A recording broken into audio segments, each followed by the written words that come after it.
Welcome to the Growth Engine podcast. In today's episode, I'm delighted to be speaking with Malcolm Fried. Malcolm is the Chief Marketing Officer at 91, a role he has held for nearly 3 years. Prior to this, Malcolm was at Investec in the same role and oversaw the transition of 91 as it demerged from Investec in 2020. In his role, Malcolm is responsible for leading the firm's global marketing efforts across investment marketing, brand, marketing operations, digital strategy, and corporate communications. Malcolm, thanks so much for coming down, agreeing to have a chat, coming on the podcast. When we set up this podcast originally, the reason for setting this up was that I've been working in marketing and financial services for a number of years, and I kept coming across this disparaging term of marketing as the colouring in department. Right.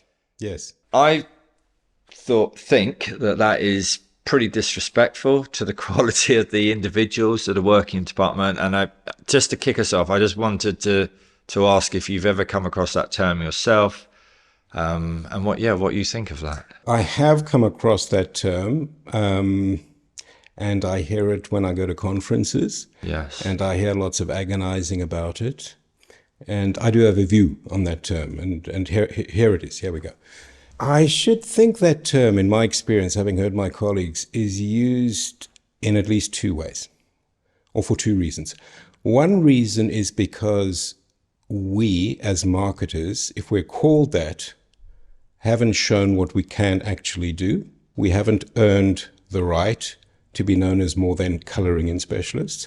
And the other reason may be that in certain firms which are not marketing-led, for example, financial services, there is just an inherent misunderstanding or insufficient appreciation for what marketing can and should do. We should actually own this problem.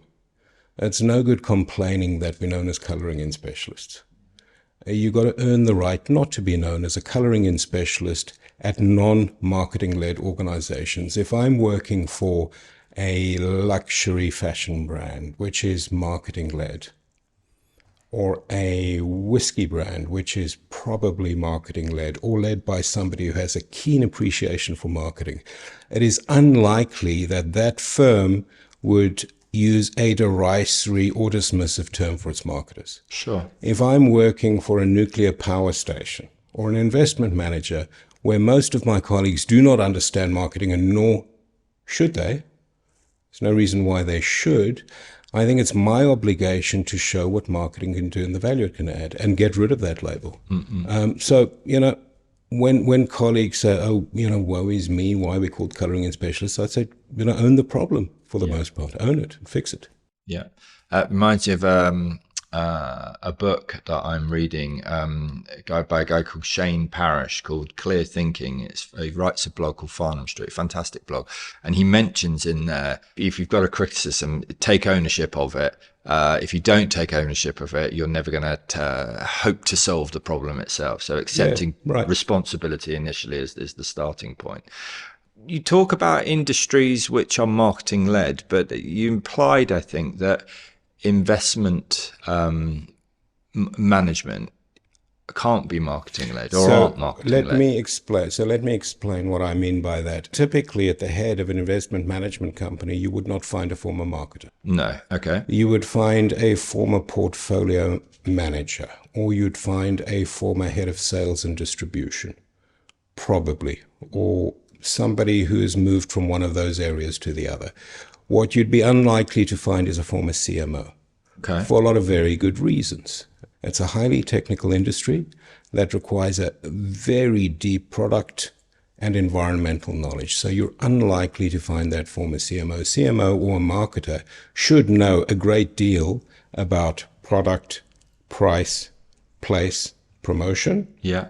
But in the course of that person's career, they will unlikely have been able to acquire sufficient knowledge of portfolio management because they won't be doing it. They won't be running money. Sure. Or large sales and distribution. That's what I mean. Yeah, okay. I don't mean a market is forbidden from leading that company. There may be examples, and there may be some very good examples, but they'd be the exception. Yeah. I wonder if that's the current status now, but I did read of a head of distribution for a global asset manager that are changing. Their view was that the nature of distribution now is changing, and that actually sales and marketing are coming much more entwined. Yeah. And that they're changing head of distribution to head of client experience. Yeah.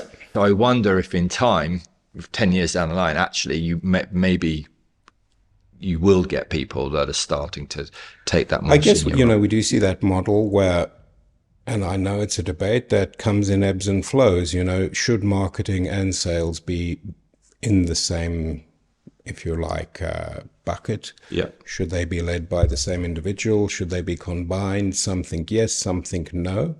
To me, it makes perfectly good sense to have client group, which is led by a distribution specialist, part of which is marketing. And that is my firm. I'm very comfortable in that space. What we don't have is a combined sales and marketing team. Okay. Sales works with marketing. It's not combined with marketing. It's not the same team. If we talk about 91 now and the structural setup there, I believe you work hand in hand with the CCO. So the CCO is my boss. The Chief Commercial Officer is my boss. The group I work with pretty closely would be the client group MDs, the heads of each regional area, the heads of UK, US, Asia Pac, South Africa, etc. So that's a model where I, as the head of marketing, work most closely with the heads of the regional distribution teams. Okay. And our joint boss is the Chief Commercial Officer, whose boss in turn is the CEO. Okay. And then under you, you've got a team of about 70. About 70 people. Most of us operate with a global remit. We're about a third of us are in Cape Town. Most of the rest of us are in London. We all work on global work. So wherever we sit regionally, we work on global work. Okay. We know that they don't do colouring in. No, we don't. Look, I think the colouring in, if we can get back to that, because it's a thing. It's a thing with marketers. It upsets us sometimes, and it shouldn't. If we just try and define what colouring in is, we can just dial back to those 4 Ps that we operate with. Okay, it's not product. It's not price. It's not place. It's part of promotion, and one suspects it's that corner of promotion that is occupied with visual identity and advertising comms. That's the colouring in bit. That's important, and it's not everything. I should think it occupies half of one day a month for me. But that half of one day is important, and we paid careful attention. But it's certainly not the predominance of what we do. No, but it's not. It's probably the visible aspect which is surfaced to the this world. Is right. Which is, And where we run into the thicket is when we pay too much attention to it and aren't commercial enough about it. I think so.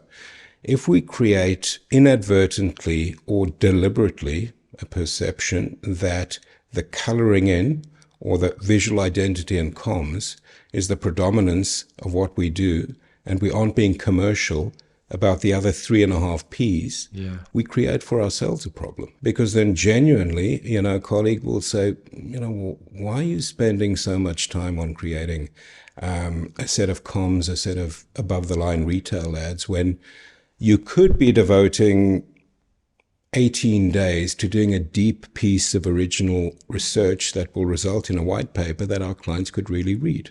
I think that's where we need to own that and try and avoid that problem. Don't open yourself up to criticism, really, I guess. Yeah, just, kind of be commercial, add value. I think our attitude is people in the business first and marketers second. If we have that approach, that forces us to be commercial about what we do. If we see ourselves as marketers and nothing else, we run the risk of being the colouring in people, or the people who are disconnected from the business. Okay, so be commercial. Can you unpack that more for me? Yeah, sure. So it requires a couple of things first, a few things. One is to understand how we make a living, to be numerate. Internally, to figure out what it is that lets the firm succeed and what it is that holds up success. to be able to do such things as read and understand an income statement, to understand how our colleagues, the PMs, build their businesses, to appreciate how the products are structured, what goes into the strategies, really deeply to understand the business. That's number one. In order to aspire to being commercial, that's number two. On the other side of the equation, to understand what clients want and need. As marketers, we should be doing that.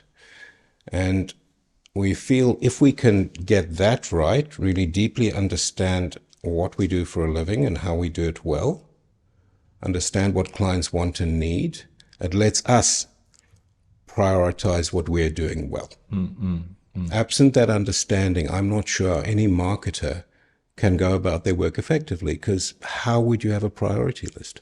How would you know what to do first? Or how would you know how to clear your day or your week? So two parts there, in essence, is to being commercial. One, understand how the business makes money, what keeps the lights on, so to speak. And then secondly, what do our clients want? So the first part there, how do you go about doing that? You've got to be naturally curious within yourself in life in order to be kind of a bit of get up and go to go and do that. But with 91, do you take people along? Do you help them on that journey at all, or are you expecting them to kind of? Oh, that's a great question. That's a really good question. I think each firm is idiosyncratic. There'll be firms that have very structured training programs, where you're either obliged to attend everything or you're encouraged to do so. But there'll be a very structured process. That's probably in our industry the minority. Okay. For the most part, including at my firm, what we try and do is hire people who are insatiably curious about the world, internally and externally, who really want to learn for its own sake, who have an intuitive, innate understanding that unless you learn and unless you're motivated to learn, you're not going to go a very long way. Yeah. Okay. So then how do you do it? We value two things above everything else. One is performance and the other is relationships. Equally so. It is for each of us to create those relationships. So if I need to understand an investment strategy, it's really for me to make it my business to speak to the portfolio managers, the portfolio specialists, the investment director, everybody concerned with that strategy, so I can suck it up. Yeah. Because there are just so many minutes in a day. We don't have the time to set aside large hour, 2, 3, 4 hour blocks to have teach-ins and university sessions. Yeah, I see. So it's hire the right type of character more that fits with what the culture of the firm more is. Or less. Get that right, and then so we wouldn't have people who would lean back, be passive, wait for somebody to come and tell them everything. There's a place for most of us in the world. Yeah. And I'm not judging, but that's not us. No. We tend not to have those people. Okay. So that's the first part, understanding the business, how it makes money. The second part, understanding what clients are wanting.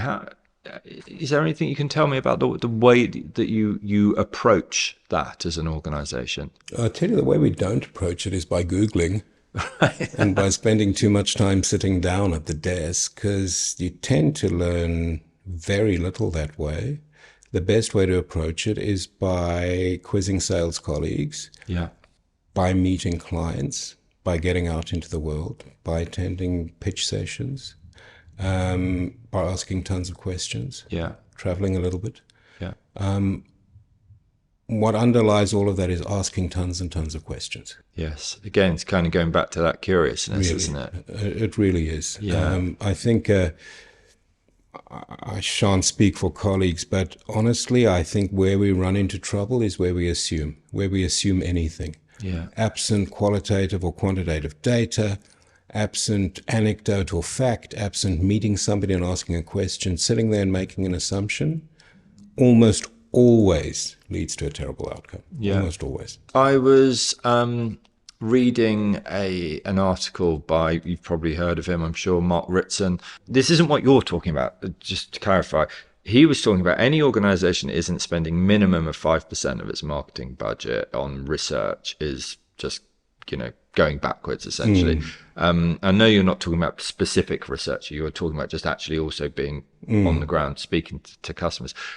At 91, do you conduct research in conjunction with that? And then would you agree with within investment management, whether that level of percentage of research is enough to be truly understanding your clients and the changing demands that they have? I may have read that article as well. I'm unable to put a percentage figure on it. I shouldn't prescribe to everybody what percentage they should be doing.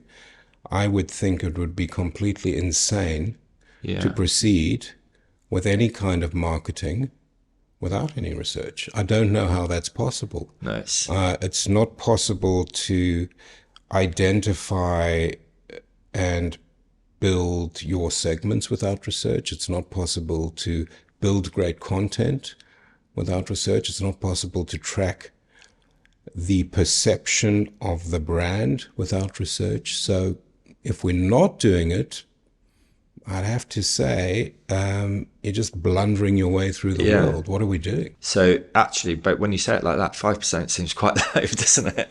So it may be, so there may be. You know, we all, as marketers, we operate on a huge spectrum. Some marketers have a great deal in common with others. Some have almost nothing in common with others. I mentioned, high fashion, luxury goods. I have very little in common professionally with those marketers. Yeah. What I do have in common, I would think, is that we both want to understand how we're doing and what we should be doing and how we're being perceived. And unless we're asking others in a methodologically sound way, a robust way, we're never going to know.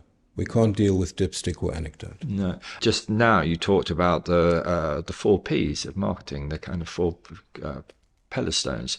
That's good marketing strategy is formed from understanding how those elements work together for your individual business. So do we think that strategy or the beginnings, the foundations of marketing for organizations stem from those? So there's similarities there, but then when you get into the actual tactical execution, is that where the differences start to change? I think across the whole spectrum, if one considers the 4 Ps, and I know the Ps kept being added to, I think there may be 7 now, including physical evidence, etc. I think they get different weight depending on where we sit, in which organization we sit. If I'm working for an airline and marketing an airline, I may give outsized weight to elements of promotion, place. Yeah. As a marketer for a big airline, I also may occupy myself a great deal with pricing. Yeah. I myself, sitting in marketing for an investment management firm, do not occupy myself a lot with pricing. There's a pricing forum. There's a pricing committee, as there is at pretty much every investment management firm. There are a number of variables, but that is not foremost in my mind. So I think that's what I mean. I don't mean that we don't receive similar training at the outset, that we don't respect the value of an MBA, for example. But when we get into the job itself, I think we have to calibrate depending on the kind of work we're doing. Okay. Should I ever be marketing, which I never will be, an FMCG product, I'd certainly have to approach that role differently. Yeah. I'd have to spend, I imagine, time on merchandising. I'd have to understand packaging. I have to understand where it sits in the shelf. Yeah. There's not a lot I can do about pricing in that case, because the price is the price. Continuing this theme then of what you don't spend time on, as much time on, in order to be a CMO of an investment management firm, what do you need to excel in your role individually? What we need to be distinctively good at, and where we need to be differentiated in the discretionary area. I'll explain what I mean now.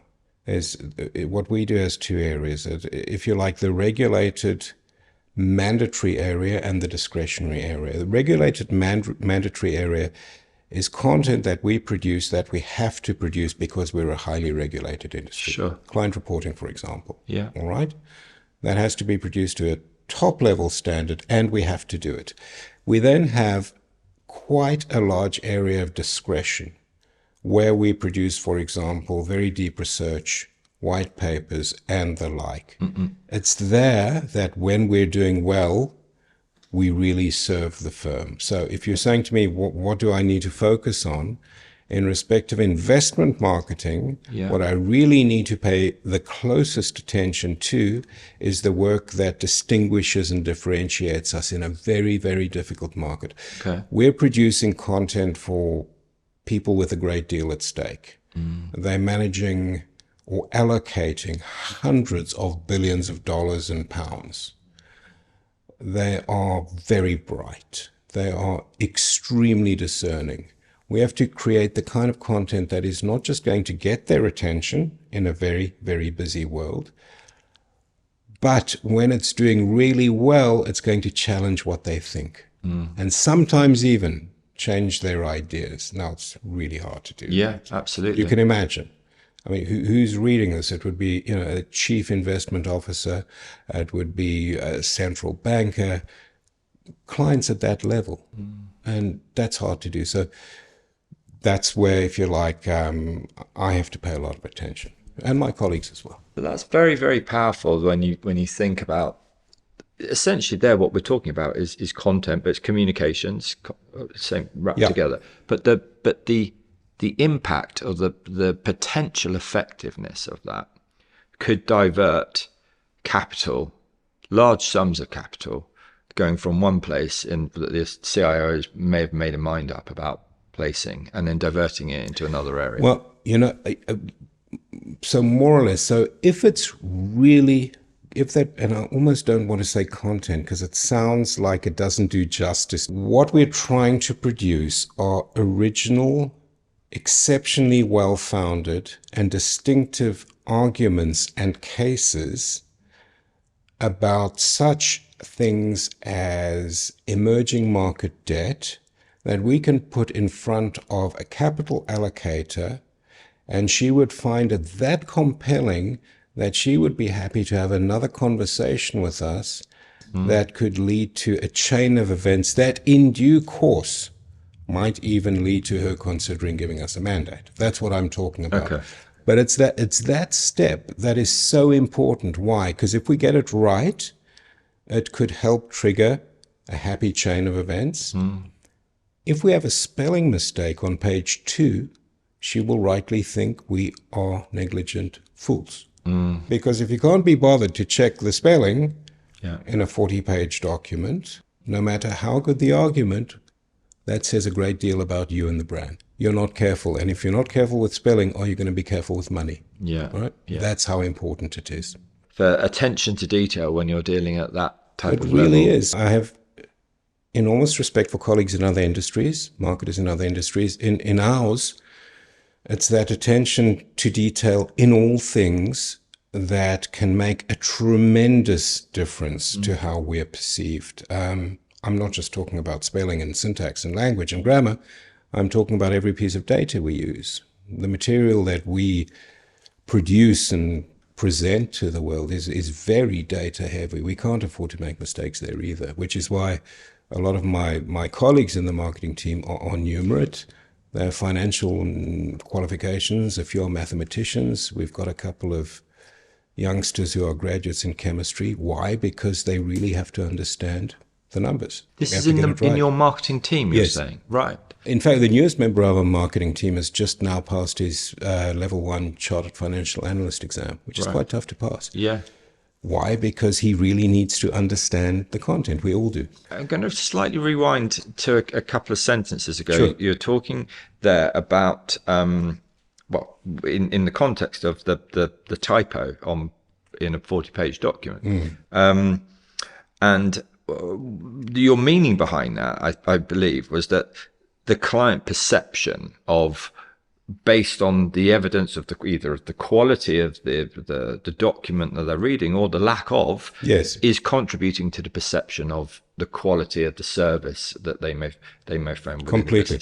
What we're unpacking there is brand experience, to coin a marketing term that's closely aligned to bringing back to us to the colouring in.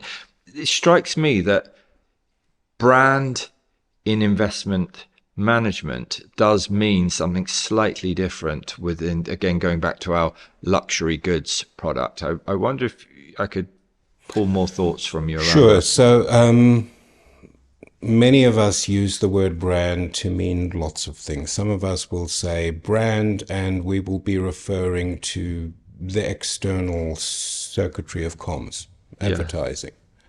That wrapping that is put around the goods or services. Fine. I'm not going to quibble with that.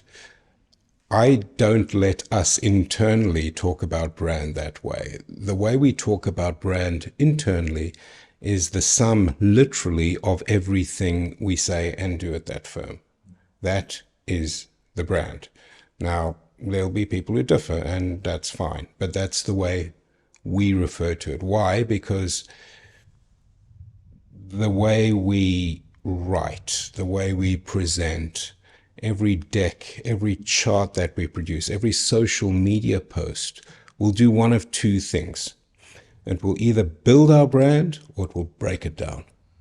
It's pretty binary.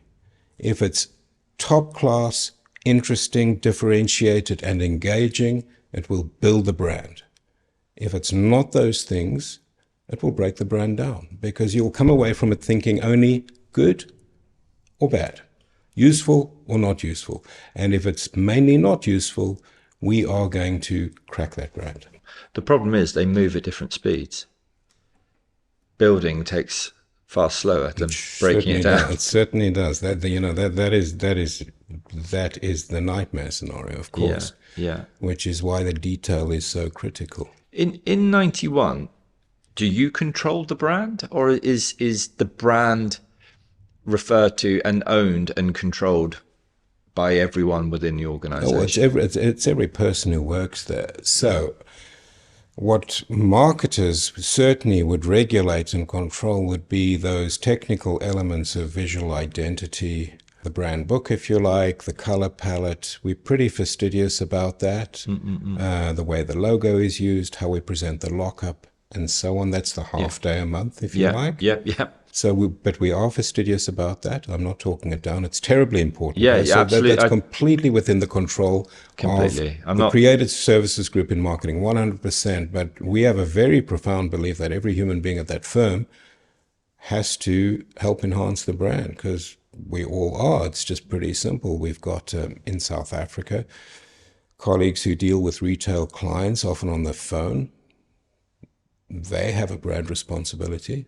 Yeah. Don't answer the phone quickly. If you don't give good service, good advice, help the client leaves the phone call thinking that was a good call, we have not done well. It's again interesting to think about, because this in terms of investment management, because when you speak about brand in that terms, of course, it's literally every single touch point. It's not necessarily even what you are doing. It is, but it's the most important thing is the client perception of you. It's that recognizing that the perception is what you're building and everything that goes into towards that. So that links me into the Kantar report that I mentioned about the organizations that have the most valuable brand assets are the ones that deliver the most superior shareholder returns, more resilient in times of downturn. Presumably all of this stuff you would agree with, because if you're not paying attention to it, then clients aren't going to trust you with the management of their money. So I would. I mean, should the measurement be the totality of the service, the experience, the performance? Absolutely agreed. Yeah. Where I don't align with measurement of brand, just because it's not useful to us, is where we're measuring just a piece of the comms. No. Or where we're trying to understand the wrapper. That's not useful to us. Why is it not useful? Because that's not the way we're trying to build our business. That doesn't help us. Can you talk about what you do use at 91 to measure the marketing performance? Firstly, we acknowledge we can't measure everything, so we're relaxed about that. We have live dashboards there are probably 40 different screens, which Okay. measure everything from how many clients are opening emails in an email campaign, to their click-throughs to the website, to how much time they're spending on the website, to using AI to understand where their eyes are falling Yeah. and predicting where their eyes will fall, to then understanding whether there are follow-up engagements after that with our people. This is in the advisor retail space. We measure perception of 91 in the market as well, quarterly, which assists us. It's a very long list. Some Yeah. of these metrics help us, Yeah. and honestly, some of them over time are just occupational therapy, and we stop doing them. Yeah. I But guess we try and measure as much as we can. what are the ones that are going, is the business going in the right direction, and is the marketing actually contributing? There's a really good indicator for that, which is commercially how well we're doing. That's the Yeah. best metric we Yeah. have. Yeah. From marketing, if you like, there isn't a metric which says commercially how's the business doing. Commercially, we know how the business is doing because we know what's coming in. Yeah. We know how we're performing. That is the best metric we have. Those marketing measurements and metrics we have would measure what we as marketers are doing, and perception of the business, and understanding of client engagement with the business that Yeah. we'd have. Okay. But that commercial metric really are the financials. That's the Yeah.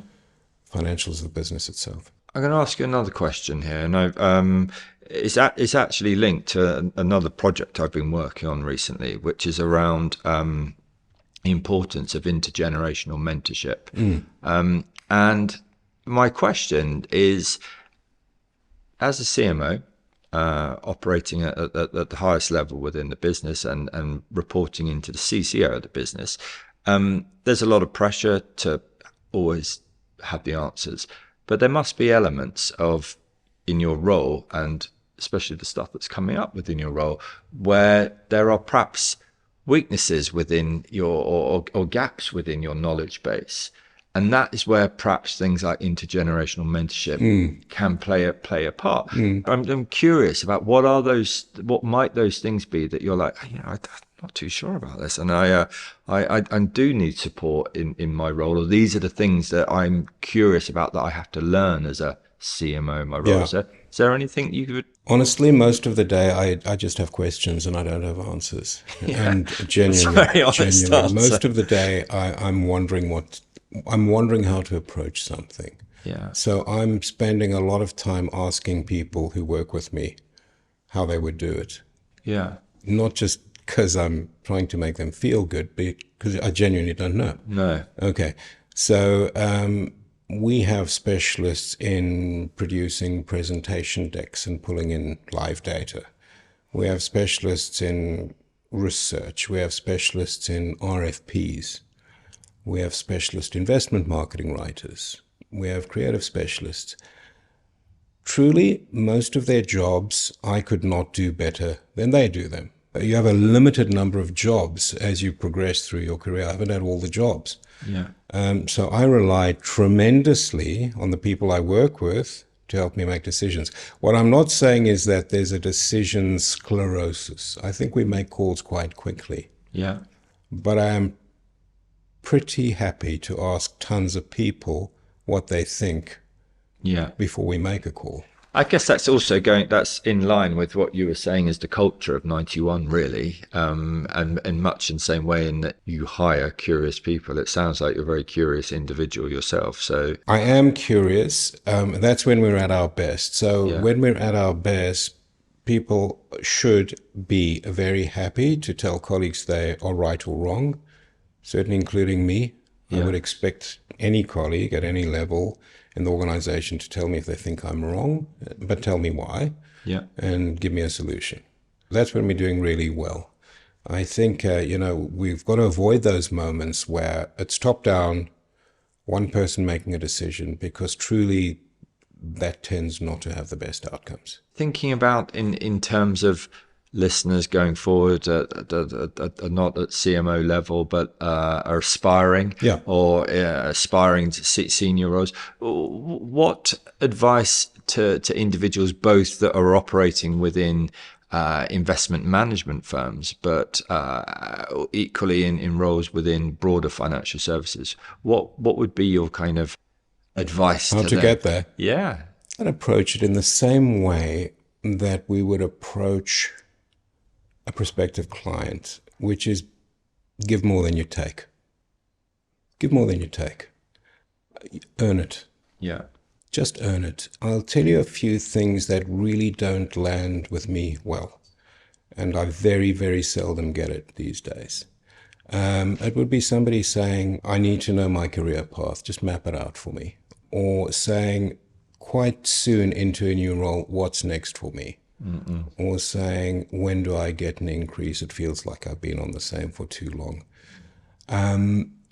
It's the difference between doing something and prompting in the mind of your boss or your manager or the chief executive a notion that, wow, there's been such incredible delivery here that when something opens up, that person has got to be rewarded.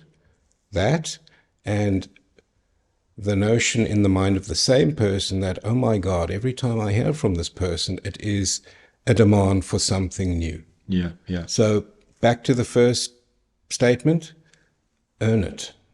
Do a lot, give a lot, genuinely. I absolutely profoundly believe that when that happens, good things happen. Yeah. Yeah. Good things happen, as long as it's not a venal organization or a place which is just jobs for pals. And there are very few of those in my experience now. Give a great deal, ask for nothing, and you will get a lot because the value will be palpable. That's my generic advice for what it's worth. It matches with exactly as you say. So in my notes previously, you said, but you're talking in these terms of the work of the research writing. Talked about Planetary Pulse as being an example, giving something that clients completely value. And you mentioned create the value and then get the value in return.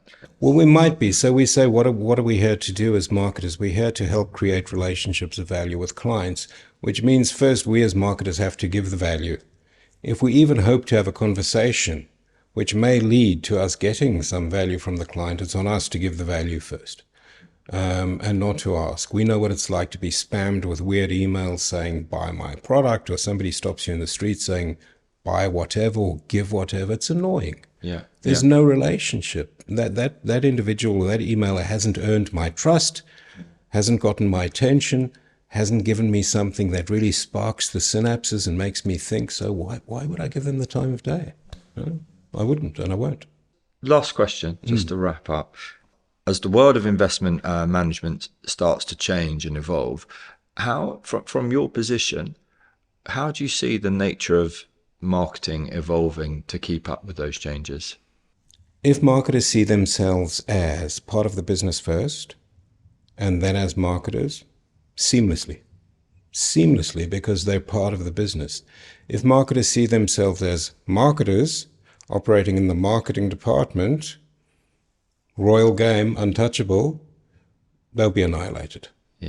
So, first order of business is to understand the business and be part of it, and earn the place in the business, and then produce the kind of marketing that will support the growth, that will help the business find direction, that will help ensure the business is really well positioned, that will find the best ways to articulate that, then we're good. I think that's, to me, is the best and only way, depending on how we see ourselves and how we behave. Fantastic. Thank you so much, Thank Malcolm. you. Thanks for taking your time out and coming having a chat. I could sit here. I've got another arm of questions, but I'll let you go. We've got important weekend for you in the rugby. So I wish you and your team the best of luck. Cheering on for 91. Yeah, thanks very much. Thanks for taking the time. Thanks for the time. And thank you for listening today to The Growth Engine. If you enjoyed this episode and would like to hear more, please do subscribe wherever you get your podcasts from, and follow us on LinkedIn for regular updates or on hubagency.co.uk. Thank you and see you next time.